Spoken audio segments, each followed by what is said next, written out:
Buenos días. Mi nombre es Eduardo Cusbo Olarte, soy contador, abogado, tributarista y tratadista de impuestos.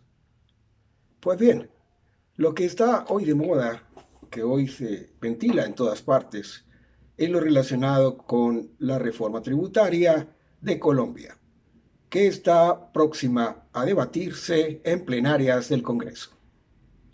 Pues bien, uno creería que las reformas tributarias solo afectan a aquellos que tienen recursos, aquellas personas que eventualmente tienen bienes y aquellas personas que eventualmente tienen una condición económica superior a lo que la tienen las demás personas. Pues bien, eso no es cierto. Y no es tan cierto porque un impuesto indirecto como el IVA, cuando se afectan alimentos y otros productos, va a afectar a cualquier consumidor, a cualquier persona, tenga o no tenga recursos. Es más, afecta a la mayoría de la población porque los ricos tienen limitaciones en sus consumos y en sus gastos. De hecho, son menores en población a los pobres. Pues bien, hay cosas que definitivamente son cuestionables y que afectarán el bolsillo de los colombianos de una u otra forma. Por ejemplo, las MIPYMES no tienen tasa diferencial, sino que pagarán el 35%. Es decir, no se identifica una microempresa, una pequeña empresa, mediana empresa, gran empresa. No se van a afectar de alguna u otra manera distinta a ese 35% que le fijó el Estado. Mantiene ese 35% que en el gobierno de Duque se estableció. Ahí no para la cosa, hay una sobretasa, el 30% del impuesto sobre la renta para determinadas entidades. La tasa del impuesto sobre las rentas para las empresas calificadas en zonas francas se permanecerá en el 20%, pero está sujeta a un requisito de exportación anual. Vaya uno a saber. La tasa del impuesto de renta para las zonas francas uniempresariales aumenta al 35%. Aumentó un 15%. Estaba en el 20%, ahora está en el 35%. Ciertas partidas de ingresos no gravables o deducciones o ingresos exentos o créditos tributarios tienen un tope del 3% del ingreso neto del contribuyente antes de las detracciones que se apliquen.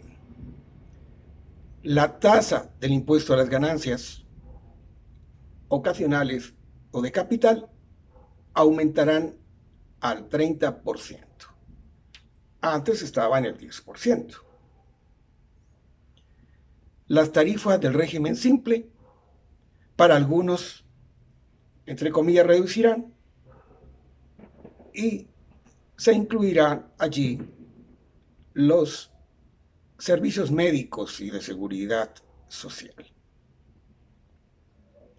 La otra situación que afecta totalmente es lo relacionado con las utilidades en la venta de acciones, los beneficios de negociación de derivados, los dividendos en distribución en acciones o capitalización, la distribución en acciones de capitalización de utilidades en el umbral de renta, los rendimientos de los bonos de seguridad, el impuesto de industria y comercio, el ICA, pasa a ser deducible, es decir, que antes era acreditable en el 50% contra el impuesto sobre la renta, a partir de ahora sería una deducción. La tarifa del impuesto sobre la renta para la industria hotelera pasa hasta el 35%.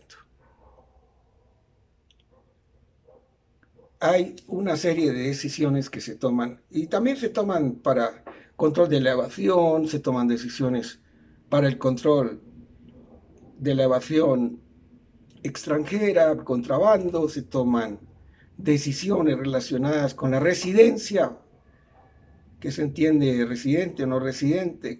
¿Cómo podría interpretarse que alguien no viviendo en Colombia resulta ser residente? Pues esto es algo como figuras extrañas, pero así sucede. Entonces, amigos, la verdad sea dicha, alista en el bolsillo. Y veremos de qué manera podría el pueblo colombiano adaptarse a una nueva situación, nuevas condiciones, nuevas políticas, nuevos regímenes que no son de transición, sino de transformación en el índole contributivo. Buenas tardes.